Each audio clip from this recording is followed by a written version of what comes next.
আরে আরে না খারাপ খারাপ খারাপ বিয়ার পর কই গেছিলা? তারপর হানিমুন কোথায় গেল? হানিমুন কেমন কাটলো তোমার? একসাথে এতগুলো প্রশ্ন করলে উত্তর দিব কোন গার? আপনি তো এক লগে 4-5টা প্রশ্ন করছেন। হ্যাঁ, কোন গার উত্তর দিও মাগে? আমি কয়টা প্রশ্ন করছি এটা কই না করি না, কিন্তু প্রশ্ন যে কয়েকটা করছি এটা ঠিক। আন্নে প্রথম প্রশ্নের উত্তর আই বালা আছি এবং বিয়ে না করি বালা আছি। এখন সেকেন্ড প্রশ্নের উত্তর হইছে বিয়ে যদি না করি তাহলে তো হানিমুনের প্রশ্নই আসে না। হ্যাঁ, আর তাই বাকি সব প্রশ্ন উত্তর খারিজ হয়ে গেছে। আরে বাবারে, বিয়া না করলো, তুমি যে হানিমুন করছো তোমার ডার্লিং এর নিয়ে যে গ্রামের বাইরে আসলে একসাথে থাকতো সেই খবর কিন্তু আমরা জানি। আর এই সমস্ত জিনিস বিয়া ছাড়া তোমরা একসাথে থাকতো সেটা গ্রামবাসীরা কোনোভাবেই মাইনে নেবে না। এতদিন জানতাম লেবু চেয়ারম্যান একটা খারাপ লোক, এখন তো দেখি যে হেতার বাইক না, হেতার চেয়েও খারাপ। ওরে বাবারে বাবা, তোমরা বিয়া না করে একসঙ্গে থাকতে পারবা, কিন্তু আমরা সেটা কইতে পারবো না, তাই তো? আয় কার সাথে কখন কেন থাকছি কোথায় থাকছি এটার প্রমাণ সহ তোরা দিতে হইব। আর যদি সেটা বলতে না পারো তাহলে কিন্তু তোমার নামে আই বিচার ডাকমু। আরে বিচার ডাকো না, কোনো অসুবিধা নেই। আমি তো চাই তোমরা আমার ডাইকা আমার নামে কলঙ্ক দাও, আমার নামে একদম বদনাম ছটাই দাও, তাতে আমি হয়েছে কি জানো, দিন দিন পপুলার হয়ে যাবো। শোনো, তোমরা গ্রামের 4-5টা মেয়া গ্রামটার একদম জ্বালায় খাইতেছো। তোমাকে বাপ মারে স্বাধীনতার নামে তোমাকে ছাইতে দিচ্ছে, তারপরে আর কোনো খোঁজ খবর নাই। তোমাকে স্বাধীনতার লিগে তোমার বাপ মা পর্যন্ত লজ্জা পড়ে গেছে। আরে নিয়ে তো বহুত কথা বলি ফেলাইছেন, আন্নারা তো এত সম্মান দেওয়াটা ঠিক হইতেছে না। এ বেয়াদবের বাচ্চা, তোর এত বড় সাবাস কেন হইলো আরে নিয়ে এত বাজে কথা বলার? আর চরিত্র লই কথা কর।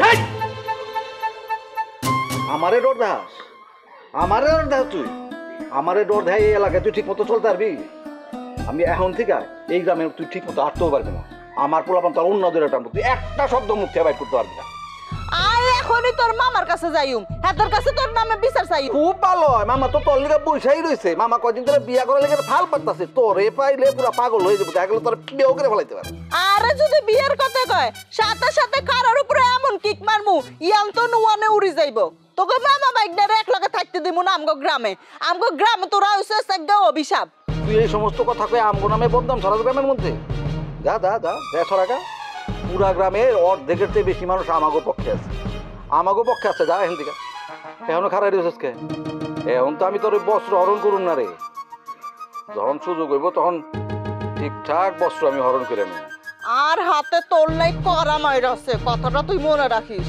ওরে বাবা, তুই যখনই আমার মারতে আইবি তখনই তোর নামে যা যা কলঙ্ক আছে পুরা গ্রামে ছড়াই দেব। আরে কলঙ্ক দিতে আইলে তোর রোমিও খারের উপর মাটির পুঁতি খালেব। রোমিওর বন্ধু কারে এটা তো জানোসি। শামসু ভাই বাবুল ভাই ব্যাকে যদি জানে তোর একটু কর্মের কথা তাহলে তোরে একদম মাটিতে হুতি হালাইব। ওরে বাবা রে, তোরে রোমিও আর ওই তোরে বাবুল ভাই, ওই যে এই বাবুল ভাই, হ্যাঁ আমারে দেখলে 100 দূরে থেকে দৌড়ে যায়। এটা দিকে ভালো করে কে কারে দেখি দৌড় মারবো এটা সময় হলে বোঝা যাইব। যত সব বাড়ছে, মানে বহুত বাড়া বাড়ছে। একটুটা একটু দেয়া লাগে।